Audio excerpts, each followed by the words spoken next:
आपको यह देखना चाहिए अगर आपको कभी लगा कि जाति सिर्फ एक पुराना विचार है।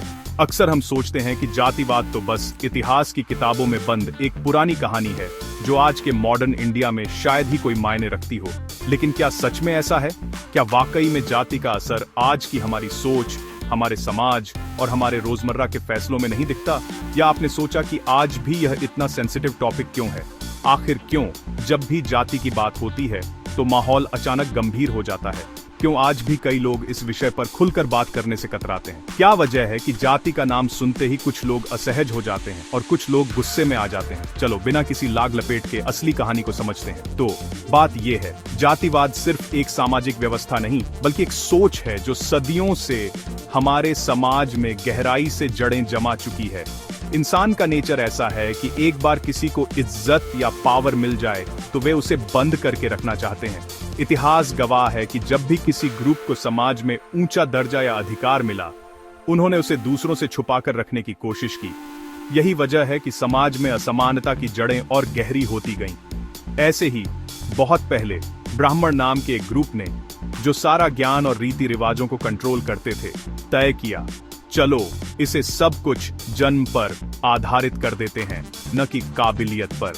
सोचिए, अगर समाज में हर चीज, शिक्षा, पूजा, सम्मान सिर्फ आपके जन्म से तय हो जाए तो बाकी लोगों के लिए क्या बचता है? उन्होंने सिर्फ शिक्षा को अपने तक ही नहीं रखा, उन्होंने इसे कानून बना दिया। उन्होंने यह सुनिश्चित किया कि ज्ञान, जो सबसे बड़ी ताकत है, आम लोगों तक न पहुंचे। मनुस्मृति का आगमन हुआ, 2000 साल से भी पुरानी एक रूल बुक। इस किताब ने समाज के हर हिस्से के लिए अलग अलग नियम बना दिए। कौन क्या खाएगा, क्या पहनेगा, किससे शादी करेगा, कौन किससे बात करेगा। इसने बहुत कठोर, अनफेयर रूल्स बनाए। शूद्रों और महिलाओं के अधिकार लगभग छीन लिए। महिलाओं को शिक्षा से दूर रखा गया, शूद्रों को पूजा पाठ और पढ़ाई से वंचित कर दिया गया। और जब आप किसी चीज को धर्म का ठप्पा लगा देते हैं तो लोग उस पर सवाल उठाने से डरते हैं। धर्म के नाम पर बनाए गए नियमों को तोड़ना समाज में सबसे बड़ा अपराध मान लिया गया। ऐसे ही अस्पृश्यता एक चीज बन गई, इंसानियत पर एक असल दाग। कुछ लोगों को छूना तक पाप मान लिया गया, उन्हें मंदिरों, स्कूलों, कुओं से दूर रखा गया। लेकिन जाति सिर्फ सामाजिक या धार्मिक नहीं थी, ये आर्थिक भी थी। जाति के नाम पर लोगों को सबसे कठिन, सबसे गंदे और सबसे कम पैसे वाले कामों में धकेल दिया गया।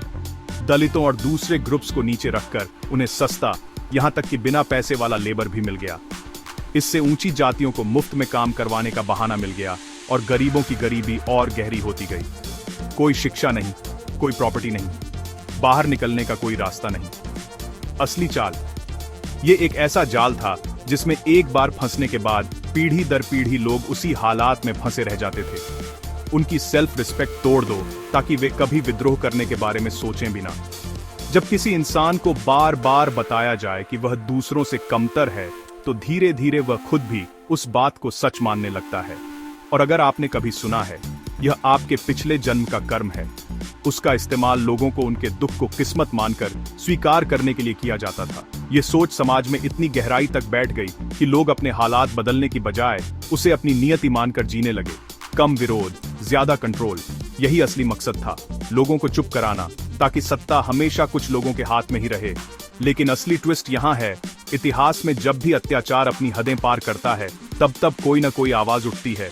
हर मनु के लिए एक बुद्ध, एक कबीर, एक रविदास, एक डॉ. अंबेडकर थे, ऐसे लोग जिन्होंने इस अन्याय के खिलाफ आवाज उठाई।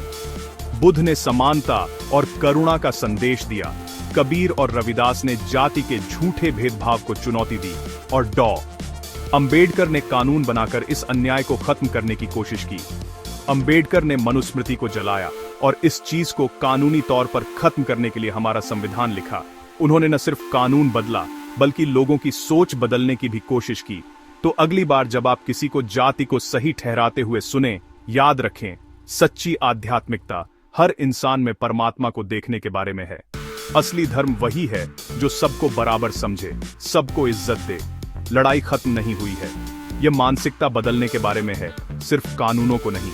असली बदलाव तब आएगा जब हम अपने दिल और दिमाग से जाति के भेदभाव को मिटा देंगे। जब हर बच्चा, चाहे वह किसी भी जाति का हो, स्कूल में बराबरी से पढ़ सके, जब हर इंसान को उसकी मेहनत और काबिलियत के हिसाब से सम्मान मिले, तभी हम सच में आजाद होंगे। जातिवाद का सच यही है। ये सिर्फ इतिहास नहीं, आज भी हमारे समाज की हकीकत है और इसे बदलना हमारे हाथ में है।